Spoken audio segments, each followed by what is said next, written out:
저는 올해 52, 김미정이라고 합니다. 제 인생에서 가장 큰 상처요? 아마 오늘 이야기할 그날일 겁니다. 제가 이야기를 꺼내면 사람들은 믿기 힘들다고 해요. 아무리 남편이 나빠도 딸아이의 목숨이 걸린 수술비를 훔쳐서 다른 여자 명품 가방을 사줄 거라고는 상상도 못했겠죠. 저도 그랬어요. 저와 남편은 25에 결혼했습니다.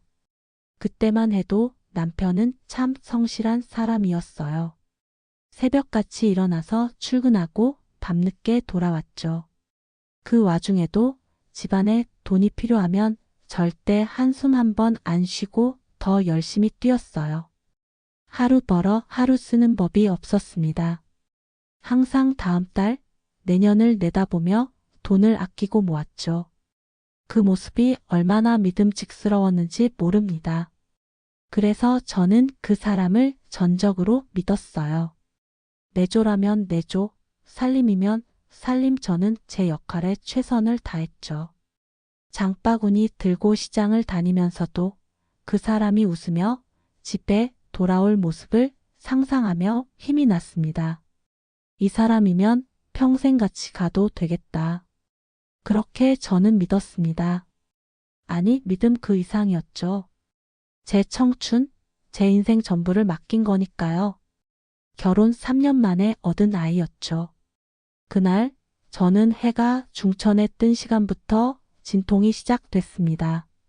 등을 타고 올라오는 통증에 숨을 몰아쉬고 진땀을 흘리면서도 머릿속엔 한 가지 생각뿐이었어요. 아, 드디어 우리 아이를 만나는구나. 남편은 병원 복도에서 발을 동동 구르고 있었습니다. 평소에 듬직하기만 하던 그 사람이 그날만큼은 어쩔 줄 몰라 하더군요. 괜찮아? 많이 아파? 진통 사이사이에 제 손을 꼭 잡아주던 그 온기가 지금도 잊히질 않습니다. 몇 시간의 사투 끝에 드디어 민지의 울음소리가 들렸습니다. 맑고 힘찬 울음. 그 소리에 저는 눈물이 왈칵 쏟아졌어요. 우리 딸이구나. 분만실 문이 열리고 남편이 허겁지겁 들어왔습니다. 그 순간 그의 눈에도 눈물이 가득 고여 있었죠. 내 새끼 아빠가 평생 지켜줄게. 남편이 민지를 바라보며 떨리는 목소리로 그렇게 말했습니다. 그 약속이, 그 눈물이, 그 표정이 제 가슴 속에 평생 지워지지 않는 장면으로 새겨졌습니다. 그날 이후 우리 셋은 늘 함께였어요. 주말이면 근처 공원으로 나가 손을 꼭 잡고 걸었죠. 남편은 한 손에 민지를 안고 다른 손으로 제 손을 잡았습니다. 민지는 아빠의 넓은 어깨 위에서 까르르 웃었고 저는 그 웃음을 바라보며 생각했어요. 아, 이게 진짜 행복이구나. 비 오는 날이면 우산 속에서 셋이 꼭 붙어 다녔습니다. 비 냄새, 젖은 흙 냄새, 그리고 우리 가족의 웃음소리. 그 작은 순간들이 저한테는 세상에서 가장 값진 보물이었습니다. 저는 그때 알았습니다. 행복이라는 건 거창한 게 아니라는 걸. 매일 저녁 세 식구가 같은 식탁에 둘러앉아 국 한 그릇 나눠 먹고 눈 마주치며 웃는 것. 그게 저한테는 세상에서 가장 부러운 삶이었죠. 그런데 세월이 흘러 우리 민지가 초등학교에 들어갈 무렵부터였을까요? 남편이 조금씩, 아주 조금씩 변하기 시작했습니다. 처음엔 단순히 회식이 잦아졌어요. 퇴근 시간에 맞춰 저녁을 차려놓으면 남편한테서 전화가 옵니다. 회사에서 필요하니까 가는 거지 싫어도 가야 해. 저는 그 말을 믿었죠. 아무리 피곤해도 가장이니까, 사회생활이니까 이해해야 한다고 생각했습니다. 그런데 이상한 건 회식에서 돌아오는 남편의 표정이었습니다. 전에는 퇴근하면 아빠 왔다 하며 민지를 번쩍 안아 올렸는데 이젠 현관문을 열고 들어오자마자 한숨부터 쉬는 겁니다. 술 냄새가 진동했지만 그냥 오늘 많이 힘들었구나 하고 말았죠. 하지만 시간이 지날수록 그 한숨이 점점 깊어졌습니다. 말투도 짧아지고 웃음도 줄었어요.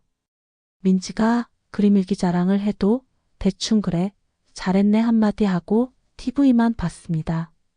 저는 속으로 언젠간 다시 예전처럼 돌아오겠지 스스로를 위로했죠. 그러던 어느 날 밤 11시가 다 돼서야 남편이 들어왔습니다.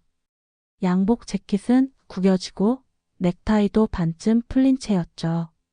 제가 오늘도 늦었네. 저녁은 먹었어? 물었더니 남편이 퉁명스럽게 대답했습니다. 회식이라니까. 왜 자꾸 묻는 거야? 그 목소리가 참 낯설었습니다. 마치 제가 아닌 다른 사람에게 화를 내는 것처럼. 그날 이후로 저는 남편의 늦은 귀가에 대해 묻지 않았습니다. 대신 혼자서 민지를 재우고 식탁 위에 남편 밥만 덩그러니 놔두곤 했죠. 그 밥은 대부분 식다 못해 굳어갔고 결국 다음날 아침에 치워야 했습니다. 이렇게 조금씩 우리 집안의 공기가 변해갔습니다. 예전엔 웃음소리가 가득했던 거실이 이제는 TV 소리와 술 냄새로 가득 찼고 남편의 발걸음은 점점 무거워졌습니다. 저는 그 이유를 몰랐습니다. 남편이 늦게 들어오는 날이 점점 많아졌어요. 처음에는 한두 번 정도였는데 이젠 자정이 넘어서야 집에 들어오는 게 자연스러워졌습니다. 제가 민지를 재우고 남편을 기다리던 밤들은 너무 길었어요. 그 긴 시간 동안 민지가 혼자서 기다리다 지쳐 조용히 잠든 모습을 여러 번 봤습니다. 그 아이의 작은 숨소리와 이불 속에서 꼭 움켜쥔 손이 아직도 눈에 선합니다. 아빠 언제 와? 민지가 잠결에 중얼거리는 말에 저는 가슴이 미어졌어요. 그 순간마다 남편이 집에 없는 현실이 너무 쓰라웠죠. 처음에는 회사가 힘들구나, 무리하는구나 하고 생각하며 애써 남편을 이해하려 했어요. 하지만 점점 늦어지는 시간이 길어지면서 제 마음속에는 작은 의문이 자라기 시작했습니다. 왜 자꾸 늦는 걸까? 집에 오면 민지랑 나랑 조금이라도 시간을 보내지 않는 걸까? 무슨 일이 있는 걸까? 남편에게 직접 물어보면 늘 답은 비슷했습니다. 회사 일이니까 너도 좀 믿어줘. 그 한마디에 저는 더 이상 묻지 못했어요. 그렇게 점점 침묵이 쌓이고 마음의 거리도 멀어져 갔습니다.